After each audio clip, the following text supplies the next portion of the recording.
Is Victor Wembanyama already generating more buzz than prime Tim Duncan ever did? Here's the reality. The Spurs used to have to win championships to dominate the conversation. Now, they're the talk of the league even through a blood clot diagnosis that shut down their franchise player. The attention is constant, relentless, and sometimes messy. Today, we're breaking down how Wemby has transformed the national spotlight on San Antonio, why the Fox extension made sense, and what this all means heading into the 2025-26 season. Let's dive in. What's up, Spurs fans? Welcome to Spurs Quick News, quick, sharp, and all about the silver and black. Things have fundamentally changed in Alamo City.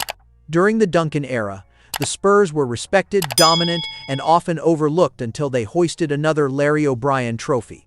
They'd rack up 50-win seasons like clockwork, but national media? Crickets. You had to win it all to be the main story. Now, with Wembanyama, the Spurs are appointment viewing every single night.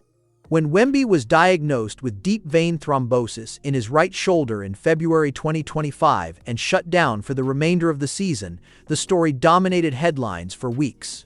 At the time, he was averaging 24.3 points, 11 rebounds, and leading the NBA with 3.8 blocks per game. The intrigue around Wemby has already surpassed what Duncan generated at a similar stage, and it's not even close. So here's my question for you. Does this level of attention help or hurt the team's long-term development? Drop your take in the comments. Now that Brian Wright and the front office have surrounded Wemby with a playoff-caliber roster, including the acquisition of De'Aaron Fox in February, the noise is only getting louder. Fox brings elite speed, court vision, and a proven scoring punch. In August 2025, the Spurs locked him up with a 4-year, $229 million max extension, signaling their commitment to building around two stars. Fox played only 17 games with San Antonio last season, averaging 19.7 points and 6.8 assists, but the chemistry with Wemby is still being built. The good news? Wemby has been fully cleared from his blood clot diagnosis and is ready for training camp.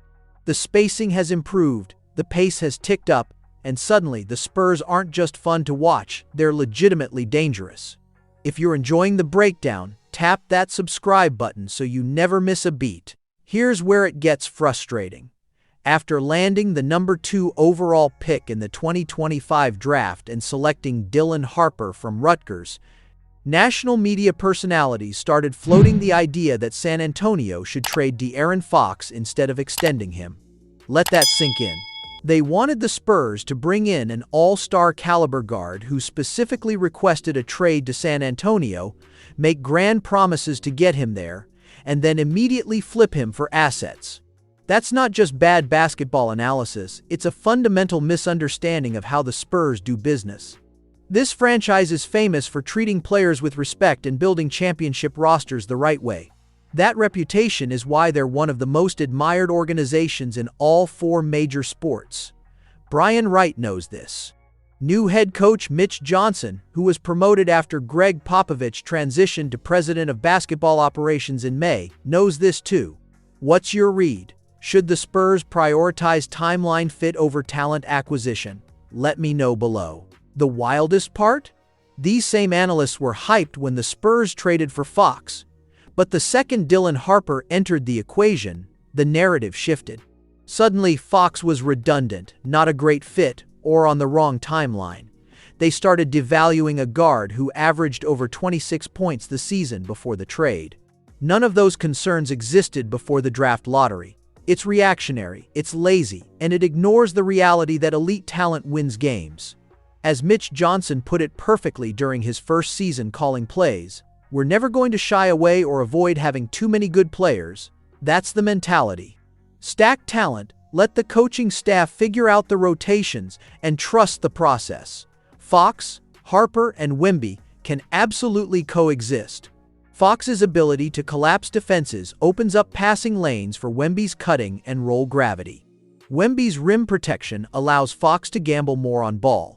Harper brings size, scoring, and playmaking to a backcourt that needed another creator. Here's what I want you to watch for as the season starts. How quickly does the Fox-Wemby-Harper trio develop chemistry? Subscribe and turn on the bell so you don't miss our next breakdown. Look, the attention isn't going away. Wembanyama is a generational talent coming off a scary medical diagnosis. Fox is locked in long-term, Harper is the second overall pick, and Mitch Johnson is leading a new era. That comes with scrutiny, hype, and a whole lot of noise. But if there's one franchise that knows how to tune out the distractions and build something special, it's the San Antonio Spurs. Trust the process, trust the front office, and trust that this team is being constructed the right way. If this added value to your Spurs perspective, like and share this with a fan who needs to hear it. Subscribe so you never miss a beat in this new Spurs era. Stay silver and black, peace.